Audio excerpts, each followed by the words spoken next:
Drixie Cardema, you are recognized. Thank you, Mr. Chair. Good evening po. Just a manifestation. This is a manifestation. Yes, Okay. Chair. Please proceed.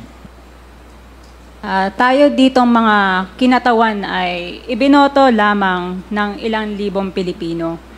Ngunit ang kasama natin ngayon ang Pangulong Duterte, ang most voted Philippine leader ng 2016. At ang kanyang anak, Vice President Sara Duterte, ang most voted Philippine leader naman ngayong 2022. I would like to manifest na gusto ng sambayanang Pilipino ang pagdurog niya sa mga kriminal, durugista at NPA na terorista. Kaya sila ibinoto at patuloy na mahal ng mga Pilipino.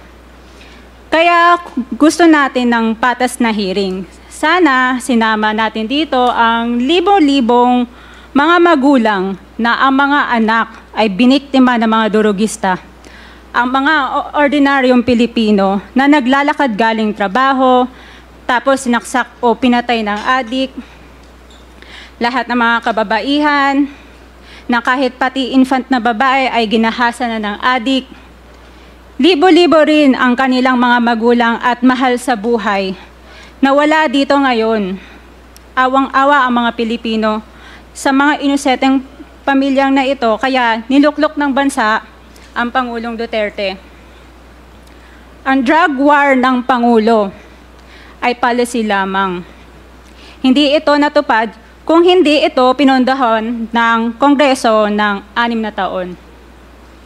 Majority pa nga dito sa mga kinatawan ay naka-Duterte fist pa nung buong 6 na taon eh. Ang Duterte Youth Party List po ay patuloy na naninindigan sa Pangulong Rodrigo Duterte at pangalawang Pangulo, Sara Duterte, na naglingkod ng maayos, dumurog sa mga durugista, kriminal at NPA na terorista para proteksyonan ang milyon-milyong Pilipino. Bakit wala nag-iimbestiga dito o nag-iimbita sa atin sa sobrang raming Pilipino na biniktima ng mga durugista? And lastly, sa mga kongresista na kaalyado ng mga NPA, mahaya naman tayo sa topic ng pagpatay dahil kayo mismo, hindi kayo nagsasalita sa pagpatay ng NPA sa mga pulis, sundalo at mamayang Pilipino. Pati rin po sa mga natitirang resource persons na gusto mag-abogada papuntang ICC, si Attorney Maria Cristina Conti, na kandidato ngayon ng Bayan Muna Party List. Kasama po ang inyong katabi na si Nery Colmenares ng Bayan Muna.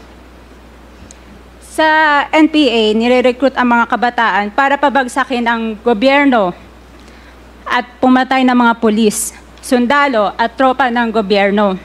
Di nyo naman kinokondena ang pagpatay nila. Ang kinokondena nyo ngayon ay ang dalawang naging most trusted leaders ng bansa na todo effort protektahan ang milyong-milyong mga Pilipino. In support sa advocacy sa Pangulong Duterte, ang Duterte Youth Party List ngayon, Kongreso ito, ang kaisa-isang nagpapanukala ng pagbalik ng death penalty para sa mga rapist, kidnappers, durugista at terorista. In behalf of the Duterte Youth Party List, kami ay nagpapasalamat sa todong suporta ng Pangulong Duterte at VP Sara Duterte sa mga tropa ng gobyerno at sa pagdurog nyo sa mga kriminal, durugista at NPA na terorista. Yun lang po. Maraming salamat po, Mr. Chair. At Thank you, magandang gabi po. Congresswoman. Salamat, Cardema. Mr. Chair. Bawal po pumalakpak dito. Kung gusto niyo pumalakpak, doon kayo sa labas. Maaari ba? Mr. Chair, Wala hong bastusan dito, ha? Sige, Congressman Acop, you're recognized. thank you, Mr. Chair. I beg to disagree with my colleague. Kasi bata pa siya. Ako, I have given up my life for this country. The former president is only 2 years older than I am.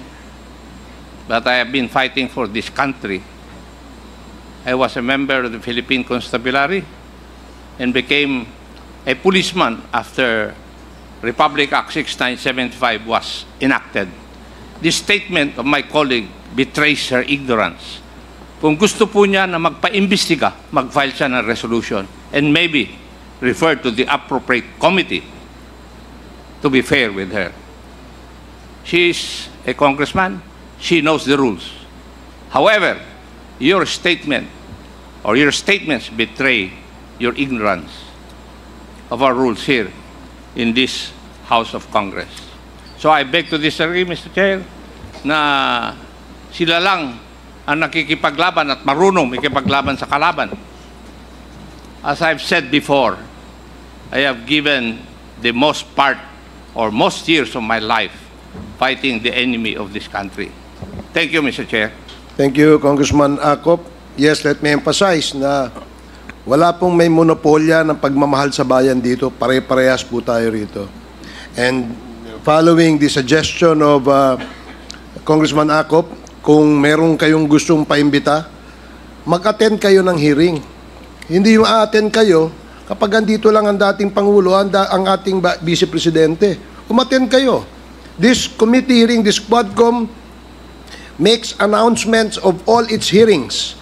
And from here on, we want to see you in our hearing, and please submit to the committee secretary all the persons you want to be invited. Wala hong ano yan. Wala hong ano yan. Kung sino yung gusto niyang imbitahan, pwede po yan. Gusto ko lamang pong liwanagin na wala hong may monopolyo sa pagmamahal sa bayan dito. Hindi kayo, hindi kami. Pare-parehas tayo nagmamahal sa bayan. Pare-parehas tayo nagseserbisyo eh. Diba? Huwag niyo sabihin mas magaling kayo. Dahil kami, hindi naman namin sasabihin magaling kami. Pero kung pagmamahal sa bayan, pare-parehas tayo. Huwag niyong sosolohin yan. Dahil magagalit si Congressman Dan Fernandez. Anyway, Mr. Chair. Mr. Chairman. Mr. Chair. Congressman Abante and then Congressman Senior Deputy Speaker Gonzales. Congressman Abante. Katulad din po ni Congressman Romy Acop, gusto ko ring sabihin ang ilan sa aking talambuhay. 1986, Mr. Chair, muntik nang bumagsak ang Pilipinas sa NPA. Mayroong 37,000 na armed NPA sa bansa. Mayroong 5 million na mass support ang NPA. That was 1986. Kinausap ko ang dating chief of staff, si FBR, upang ang aming grupo ay makipag-ugnay sa CRS upang labanan namin ang MPA saan man sila naroroon. Bilang isang religious leader, wala po kaming dalang armas. In fact, kami po ay nag-create ng grupo na ang tawag confrontational evangelism. Na ang ibig sabihin nun, habang NPA ay naghahasik ng lagim sa mga bayan, kami naman ay nagtuturo ng Biblia at ng tunay na kalayaan sa bayan. Ako din po ang isa sa mga nagsuggest kay FBR nung araw na magtayo ng isang civilian force na magiging kasama ng armed forces. Naging pangulo po sa FBR. Kasama po ako doon. Naging konsyal ako ng Maynila. Andiyan po si Attorney Bebot Bello. Alam po niya na magkasama kami sa lakas nung araw. So tama po ang sinabi ni Congressman Acop, ni Congressman Ace Barbers, na lahat po tayo nagmamahal sa bayan. Kaya nga, Mr. Chair, gusto kong itanong sana dito kay Senator Trillanes if he is working for the ICC. Are you working for the ICC, Mr. Chair? Hindi po. You are not. Hindi po, Mr. Chairman. But you are connected with the ICC. Opo, by virtue of being the first to So, Mr. to file. Chair. Yes. This man who used to be a part of the armed forces, that should be a patriot in this country, has been conniving with the ICC in this country. Now, we would like to have a balance here. Hindi po yung unfair tayo o bias tayo. Balanse lang tayo dito. Hindi natin dito inaakusahan ang sinumang personalidad. Issues. Kaya nga sinasabi ko sa ating former president, hindi ko maintindihan kung bakit kinakailangan pumatay tayo ng 30,000 people sa war on drugs. Naniniwala po ako sa war on drugs, Mr. President. Suportado ko na ayaw natin ang bansang Pilipinas mahulog sa kuko ng mga drug pushers and drug lords. Ang nakakapagtaka lang, Mr. Chair, kung bakit kakaunti lang ang napapatay ng mga drug lords at drug traffickers at libo-libo ang napapatay ng mga drug pushers at daan-daan ang napapatay ng mga drug users. Huwag natin pag-usapan dito ang ideolohiya. Pag-usapan po natin dito kung paano natin pagagandahin ang bansang Pilipinas. Yan po ang pag-usapan natin dito, Mr. Chair. Maraming salamat po.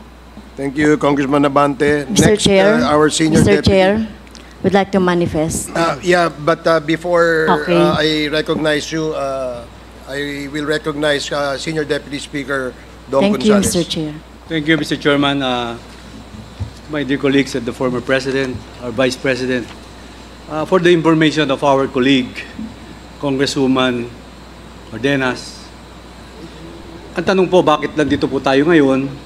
Because I'm the one who stood up in the floor last August 5, for your information, na calling for a joint investigation for the pressing issues of extrajudicial killings, illegal drugs, and illegal activities linked to Philippine offshore gaming operators. There are a lot of House resolutions. I filed also a House resolution number 1346 directing the inquiry in my own town in Mexico, Pampanga, and you know all of that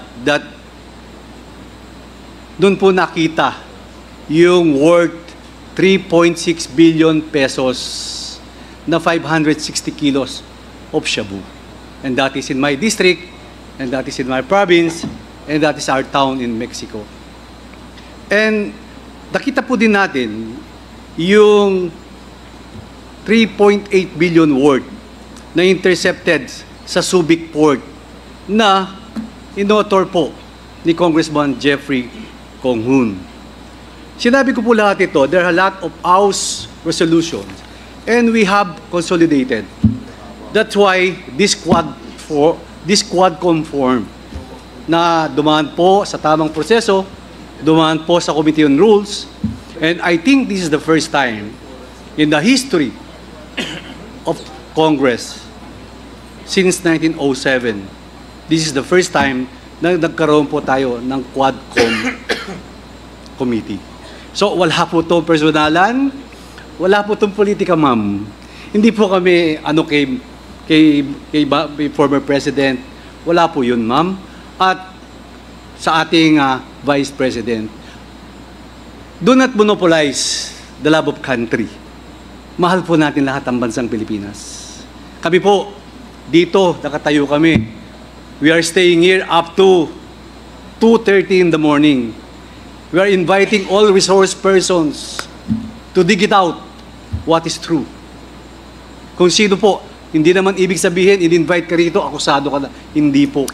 There are a lot of witnesses going to the office of our chairpersons of these various committees to testify, to tell the truth, At kami naman po, hindi naman po basta-basta kinukuha natin yung mga witnesses. So I repeat, Mr. Chairman, thank you again for the opportunity. And I would like to enlighten our co-members, the members of this 19th Congress, please attend this Quadcom hearing. Totoo po yun. Hindi lang po andito ang ating former president ngayon. Nandito kayo. Hindi lang po nandito si Vice President Sara ngayon. Nandito kayo. Hindi po ganyan. Kahit sino po dapat wala tayong pinipili. This is the love of country. Maraming salamat po, Mr. Chairman. Thank you, Congressman Gonzales. Next, Congresswoman Castro. Thank you, Mr. Chair. Palabas na sana ako, pauwi na talaga sana ako. Kaya lang narinig ko yung manifestation ng ating kagalang-galang na colleague, Representative Cardema. Alam niyo po, Mr. Chair, paulit-ulit yan, yung manifestation na yan. 3 beses ko na yung narinig na paulit-ulit. Laban sa mga NPA, laban sa mga progresibong grupo, laban sa mga party list ng mga progresibong kagaya namin. At yung mga tinutukoy niya siguro ay kami yun, no? At talagang nakikita naman natin, ano ba talaga yung intensyon, no, ng mga ganitong manifestation. Ito, ginagawa natin ito tulad na sinabi ng ating chair at SDS, panglabing isang araw na natin itong ginagawa, no? Nagpupuyat tayo dito, nagpapagod, hinahanap ang truth, etc.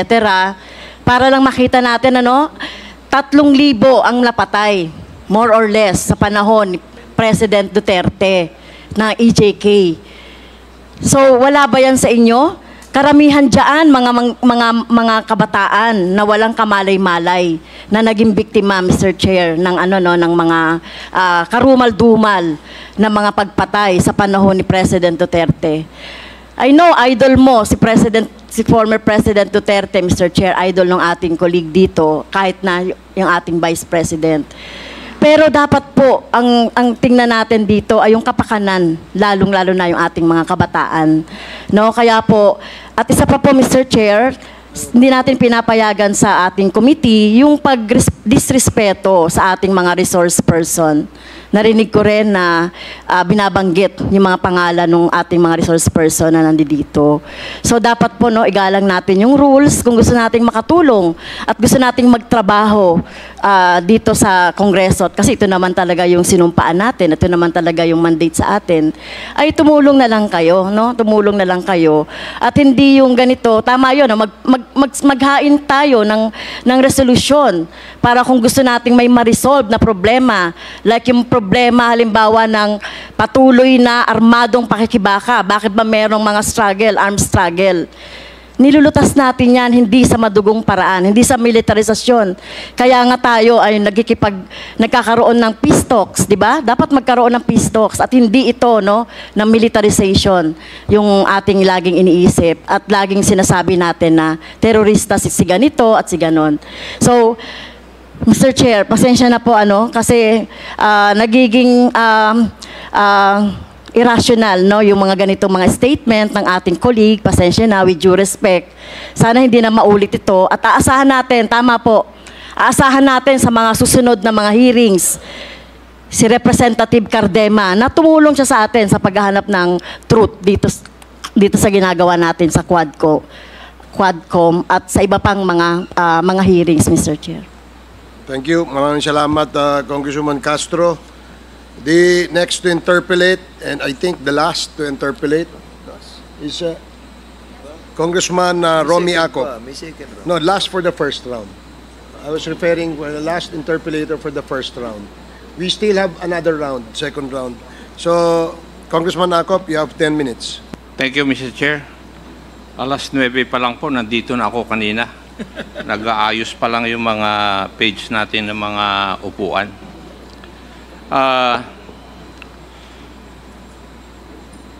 Mr. President, please allow me to ask the questions to you. And I hope they would not be considered as stupid questions dahil ayaw nyo po na matanong kayo ng stupid biro lang yun, questions. sir. Hindi naman ako. Part of it. Thank you. Araw-araw na, may mouth. Marami pong salamat, Mr. President. Clarification lang po. A while ago, kayo po ay natanong tungkol dun sa mga prinisinta ni Senator Trillanes na mga bank accounts. And you said you Mr. would Chair, sign a waiver. Mr. Chair, with all due respect, Mr. Chair, can you please, can I move for 1 minute suspension? 1 minute suspension. Sergeant at Arms. What is the commotion? Bakit?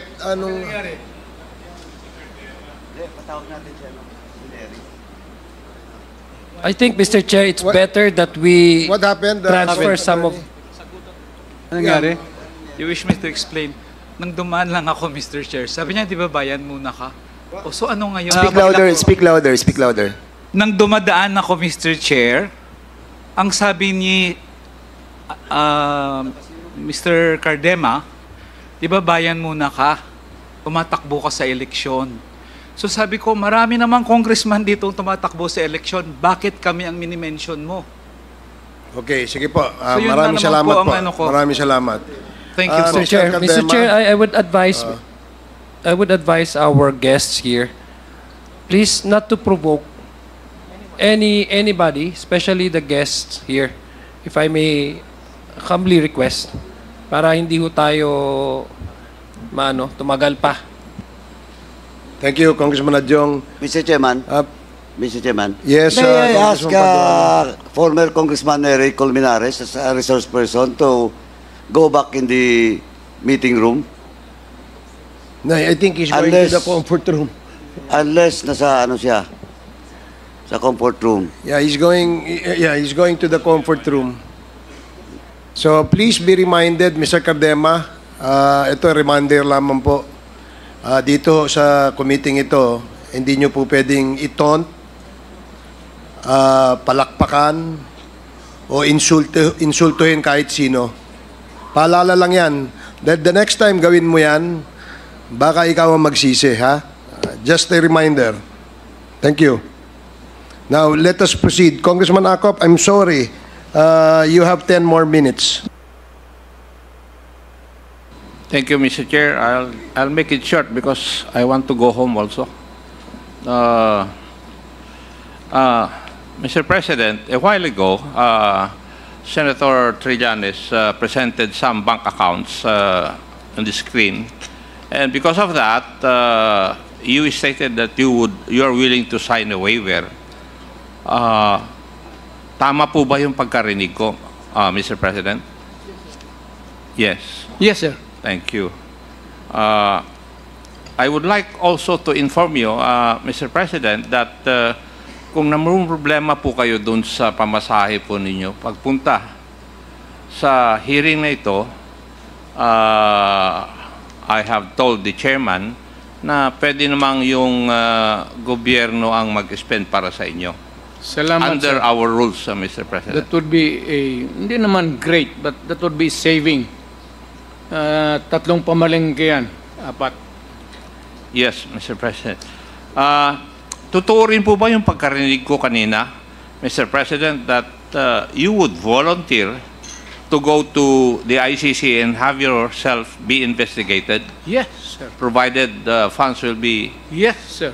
Baka magkatotoo po yun, Mr. President. May magbibigay na pera eh. Sir, mas mabuti yan siya, makapasyal ako. Wala man talaga sila makuha sa akin. Thank you, Mr. President. Now, pero doon sa statement po nyo kanina,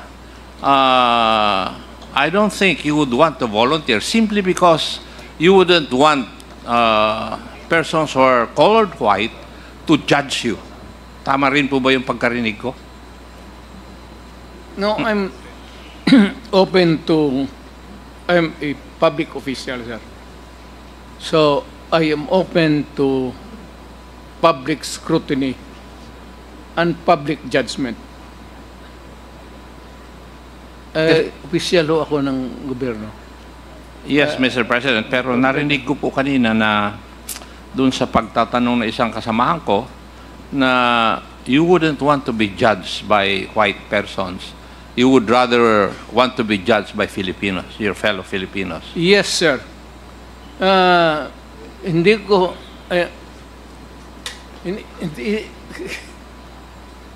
when it comes to the dispensation of justice, I do not have the respect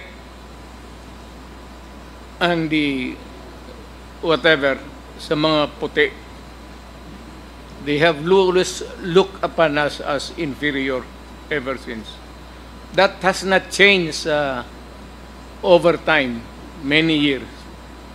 I would rather that I be heard, I be prosecuted by a Filipino, heard by a judge, sentenced, then I can appeal, then if it is affirmed, then I can go to the Supreme Court, and if the Supreme Court says that I go to jail, wala namang death penalty ngayon, I would willingly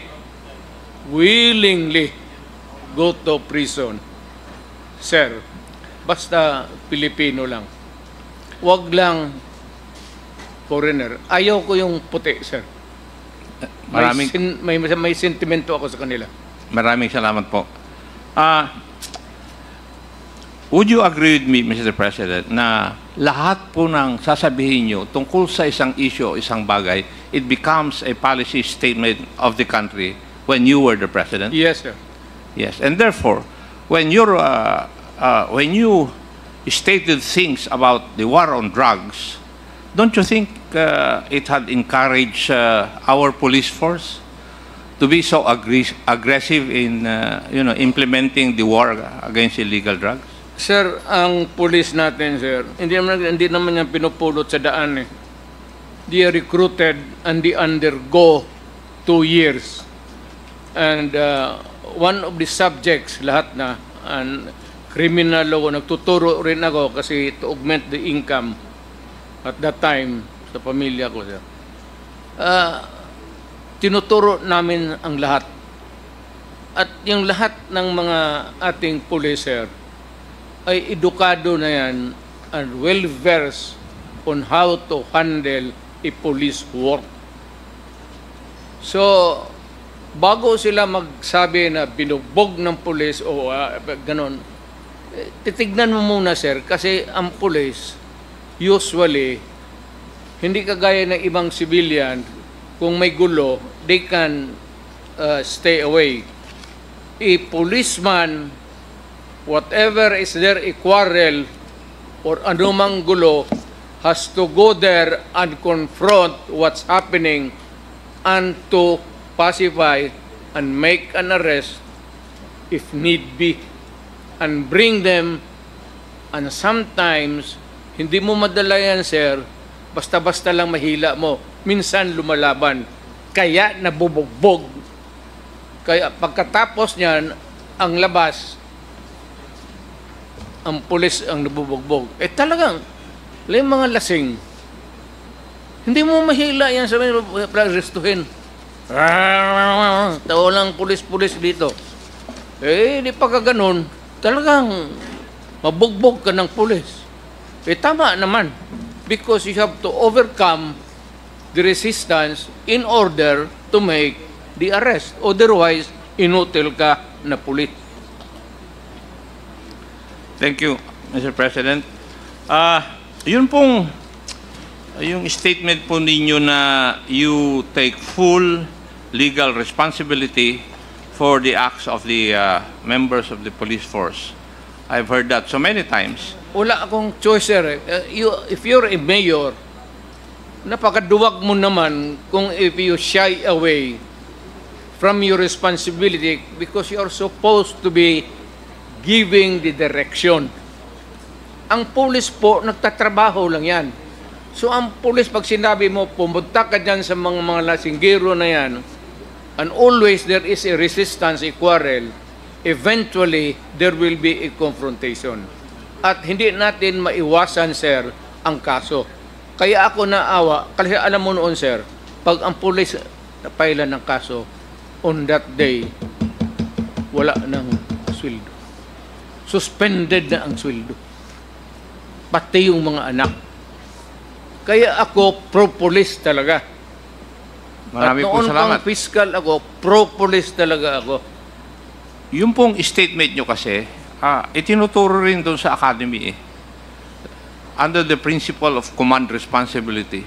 A leader or a commander is supposed to be responsible for what his people will do or would fail to do. Yeah. Basically, it's basically the same doon sa sinasabi ko. Pursuant to what they have learned from you. Yes. Yes. Iyon po yung... Yes. But,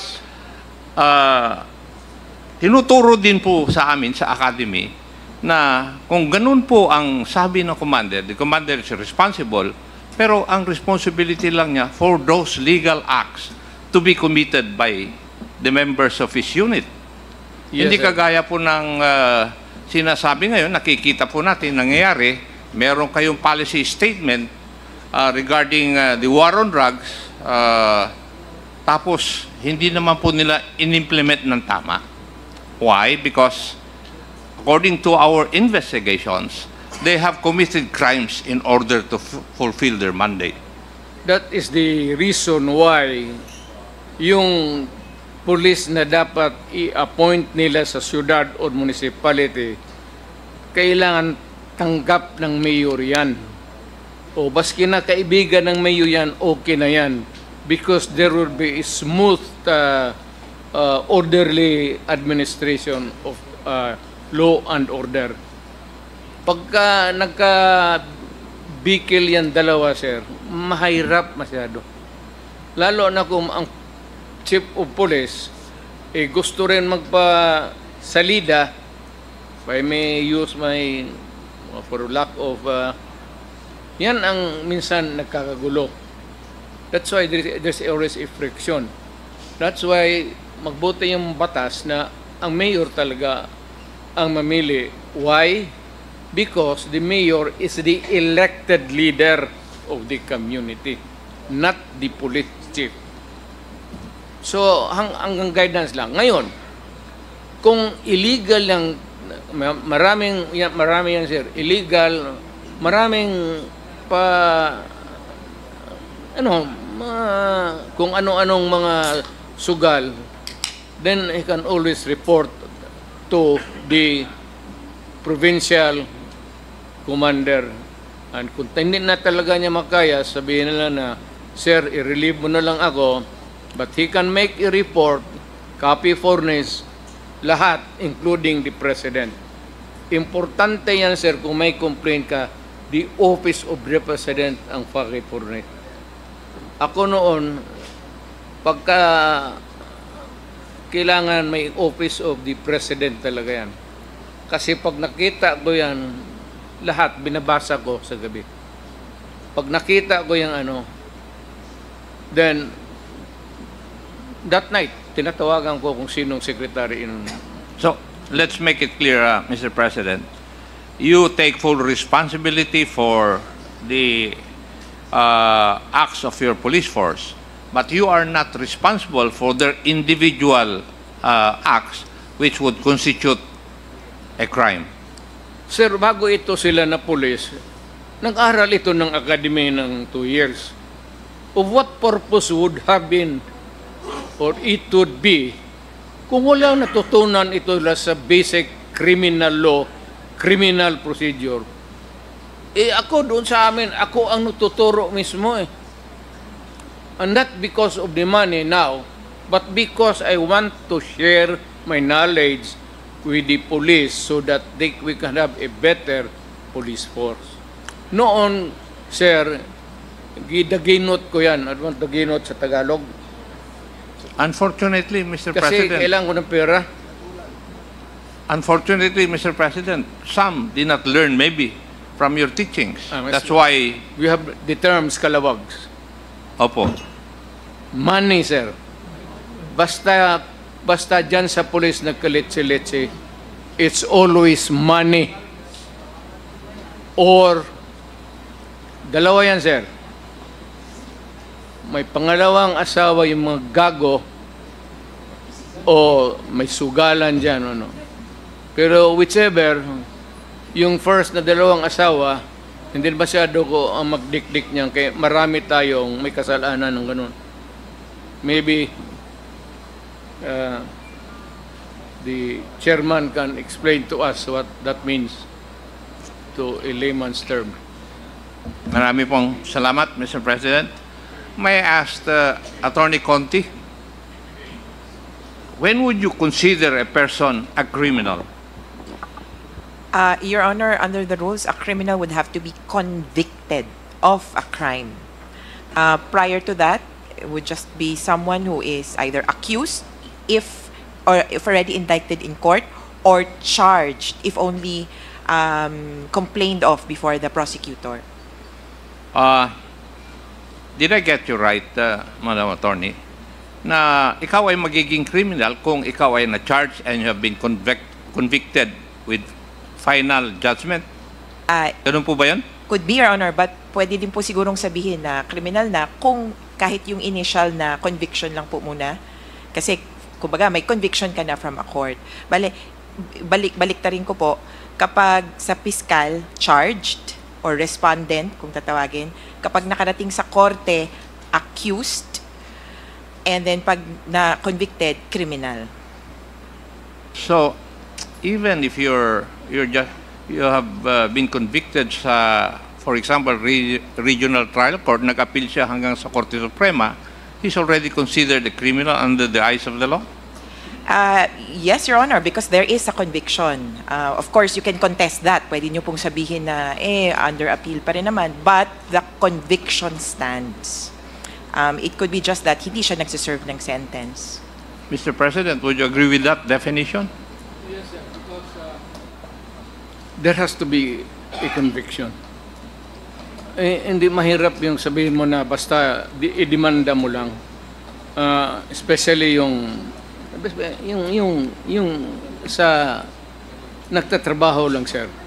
Yung mga minor offenses, lumalabas yan sa blatter ng police. Tapos lumalabas yan sa database nila. Yung mga pobre naman na pag-apply nila for trabaho, lalabas yan eh. No matter na, hindi kailangan conviction, basta may police record, automatically, it is a negative. Between a choice na walang violation, ito may violation, pagka doon may police record, kawawa talaga, sir. So, thank you, Mr. President. Nagwo-worry lang po kasi ako doon sa kanina, meron po kayong example na inilabas na doon sa Davao, merong mga tao na pumasok sa isang bahay, nagnakaw, nag-rape, tapos pagbaba nila, nandun ka, patay sila. Yun po yung sabi niyo kanina. Did I get you right, Mr. President? It's not that easy to kill a person. I know. Sinasabi ko yan, sir, yung mga kidnapping with some, hindi sinasauli, pinapatay na lang. Yung mayor ako, hard talaga ako dyan. So, talagang hard as hard. Yung rape mo, patayin mo. Sinasabi po niyo ba sa amin ngayon, Mr. President, na you discarded the presumption of innocence of each and every individual? Yun po ba ang gusto niyong sabihin sa amin ngayon? I am not ready to answer or to give you an accurate answer on that, sir. Depende na yan sa konsensya ko. Pati yung sa mga pulis na kaharap ko. Kasi alam naman ng mga pulis doon na pag sinungaling sila or hihilain nila yung innocenteng tao, alam ng pulis nila, bugbugin ko talaga sila. Nagbubugbog talaga ako ng pulis sa Davao, sir. Pagka-abusado na pulis, talagang pag inabutan kita sa istasyon, sigurado yan. So, kaya disiplinado ang pulis ko. Would it also mean, Mr. President, that sometimes you have discarded the presumption of innocence, then you would also have discarded sometimes the principle of due process? Would that be correct? Due process, yes, maybe. Pero yan sabi, innocent, sir. Huwag nandyan yung babae. Alam mo karamihan dyan, minsan. Usually, nandyan yung babae. magsumbong dyan sa opisina ko. May pasa dito, may bugol dito, black eye dito. So bakit? Binugbog ako. Sinong bumugbog sa iyo? Yung pulis dyan sa Talumo. Sino? Sabi ko yung Bongo, yung senator, tawagin mo. O pagdating doon sa opisina, tawagin ko yung asawa. O manood ka. Saan ka unang sinipa? Dito. O di sipain ko. Saan sunod? Sinuntok ako dito. Suntukin ko. Tapos sunod saan? Sipa uli dito. Sabihin ko, pag inulit mo yan, papatayin kita. Hindi na kita papalusutin. Thank you, Mr. President. The last issue, kasi doon po ako nagwo-worry. Yung pong statement po ninyo na sinasabihan nyo yung mga pulis na pag hindi lumaban, i-encourage nyo na lumaban. Would that be correct, yung pagkaintindi ko po ron? Yes, sir. Kung may hold up at pumupurma ng lumaban, palabanin mo para matapos na ang problema natin. Pero kung nakasurrender na, sir, tinapon na yung baril sa... Alam nila, hindi yan. Paano po, Mr. President, magkakaroon ng depensa na self-defense yung taong nag-i-encourage na lumaban yung isang tao? Well, that would be a question of batas na yan, sir. Yes, I agree, Mr. President. Yeah. That's why there are 3 elements of self-defense as a defense for you to be acquitted of that crime. That is for the fiscal to decide at that stage. Wala na yan dyan sa police, sir. It is far removed na kung meron ng ano. Pero po, lumalaki Fiscal. yung tsansa na sila po ay madali. Pag Again, ganun. sir? Ibig sabihin, mas malaki yung tsansa na sila ay makonvict simply because hindi natupad yung isa sa elements ng self-defense, No, which sir. is lack of sufficient provocation. Hindi po ba? Pag nalaman ko, sir, na nagtatrabaho ang pulis, yung tama lang, magtanong ka sa Davao, lahat ng Davao, pulis. Pag na-charge mo ang pulis, nagsasatrabaho lang, suportado ko yan. Ako ang nag-alam ng lahat. Ako ang nagbabayad ng abogado. Habang suspendido siya, he receives a commensurate salary doon sa sweldo niya. At tinutulungan ko to clear if it is in the fulfillment of duty. Pero kung abusado na policer, magkaka-enkwentro talaga tayo. Yan ang sabi ko sa kanila, iwasan mo kasi hindi ko kataya talaga palusutin. At marami akong nabugbog na pulis. Hindi na ngayon, sir, matanda na ako. Nung mayor pa ako, yung batuta nila mismo yan, gamitin ko batuta sa isang batuta ninyo. Kaya pag nandatin ako, may kasalanan yung gagong yan, tinatapon nila yung batuta kasi alam ko gagamitin ko sa kanila. That's the only way to, hindi mo mapakiusap ang pulis. Hoy, pulis, alam mo, may batas. Hindi kayo dupapit ng ganon, ha? Huwag kayong pumasok kasi bawal yan. Professor ako ng academy. Itong mga to, katagal ko ng fiscal year. Fiscal ako for 9 years. Alam ko yung asta ng lahat. Yung hold-upper, yung police, yung gagong pulis, yung mabait na pulis. Yung mababait na pulis na papasubo, suportado ko rin yan sila. Talagang to the hilt. Pero pag ikaw ay gago, ay mag-enkwentro tayo. Pero sa criminal, sir, talagang mainit ako, lalo na sa druga. Noong presidente ako, time and again, I have shown to the public how cruel, how brutal, how brutal I was in dealing with drugs. Kasi sir, ang druga kasi, ang target niyan, ang mga anak natin. Hindi makaresist eh. Yung pagpano dyan, udyukan, o ito, gamit namin dyan. At their age, sir, wala silang depensa. Ngayon, pag tinamaan ito, sir, what would happen to the next generation? Yan nga ang masakit, sir. Can I be given a little para ma-portray ko talaga ang totoong istorya. Oh, here is a mother. Magpunta ng abroad. Hindi na talaga natin alam. Sometimes they rape, abuse. Yung iba, magreklamo. Yung iba, maghanap na lang trabaho, but they will endure the brutality sa nangyari sa kanila. Why? Because kailangan nila to send the money, otherwise, yung gago na walang trabaho, magsige lang inom, ang mga bata walang pagkain, walang eskwela. Kaya ako mainit dyan. Mainit talaga ako sa mga lalo na yung mga droga sa mga bata. Mainit talaga ako. Hindi ko lang masabi sa iyo kung paano ko martilyuhin ang mga kamay niyan. I cannot just portray, hindi ako nagyayabang, pero magtanong ka na lang ng pulis ka man. Minamartilyo ko talaga yung... Thank you, Mr. President. Would I be correct as my last question?